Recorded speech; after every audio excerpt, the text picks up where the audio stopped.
Trees have this amazing ability to pull carbon out of the air and store it in their trunk as well as the soil. And the city has a climate action plan to reduce emissions by storing carbon in our forests. There will be a lot more tree planting in the future. The city has the goal of planting 2 million trees by 2050, and this will result in our city being more climate resilient.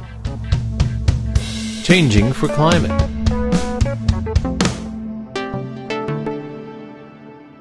Edmonton is home to the largest urban park in Canada, the River Valley. It runs through the heart of our city and is part of our growing urban forest, which includes all of the treed green spaces in Edmonton.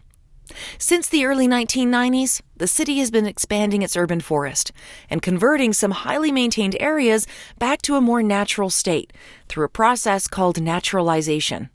Naturalization is a process where we reduce the amount of maintenance to the land and we allow time for the land to become more natural. The city does naturalization in a number of places. Today we're planting here in a ravine. You'll see us out in a number of parkland areas. You'll also see us along roadways, center medians, as well as stormwater management facilities.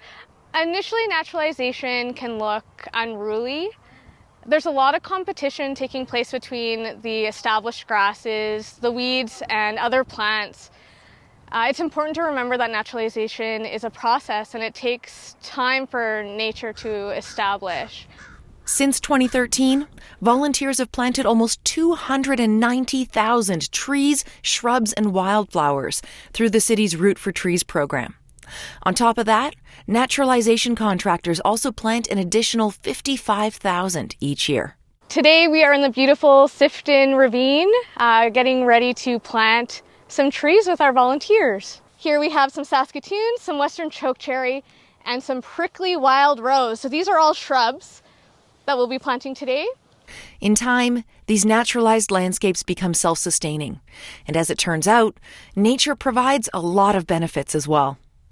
Our natural ecosystems provide tons of ecosystem services. It could be visible things like the fruits and berries that you can pick, or it could be invisible services like flood mitigation or flood prevention, as well as preventing soil erosion, reducing noises, and purifying our air. They also provide services like carbon sequestration, providing habitats for our wildlife, increasing biodiversity, and help us to increase climate resilience. Edmonton's energy transition strategy is counting on nature to store up to 17% of its carbon emissions. Part of the city's strategy to achieve this is to plant 2 million trees by 2050. The city is also expanding and diversifying its boulevard and open space tree planting program. The city plant and maintain thousands of boulevard trees. And when I say boulevard trees, they are trees planted on city-owned boulevards, road medians, and buffer zones. And right behind me, it's an example of an elm tree, which is what we used to plant predominantly. But our urban forestry team have been aiming to diversify our urban tree canopy to make our urban forests more resistant to pests, invasive species, and climate change. In addition to the 3,000 boulevard and open space trees that are replaced each year, the city plans to add an additional 900 trees per year through to 2070. When we talk about climate change these days, there's a sense of urgency, and everyone plays a role in helping the city to be more climate resilient. Changing for climate.